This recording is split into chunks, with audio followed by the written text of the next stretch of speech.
ଆଜି ଦେଖିବାକୁ ପାଇବେ ଆଜି ସୁନେନା ଆଉ ଗୁଡ଼ିଆ ସବୁଦିନ ପାଇଁ ଘର ଛାଡ଼ିକି ଚାଲିଯିବେ।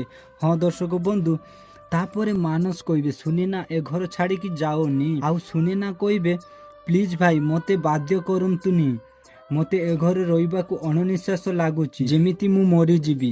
ତାପରେ ପ୍ରିୟା କହିବେ ହେଲେ ତୁ ଏବେ ଯିବୁ କୁଆଡ଼େ? ଆଉ ସୁନେନା କହିବେ ଅପା ଏତେ ବଡ଼ ଦୁନିଆରେ ଆମେ ମା ଝିଅକୁ ରହିବା ପାଇଁ କୋଉଠି ଟିକେ ଜାଗା ମିଳିବନି? ଯଦି ବି ମୁଣ୍ଡ ଉପରେ ଛାତ ମିଳେ ତାହେଲେ ରାସ୍ତା କଡ଼ରେ ବରଗଛ ମୂଳ ଅଛି ନା, ସେଠି ବାକିତକ ଜୀବନ କାଟିଦେବି।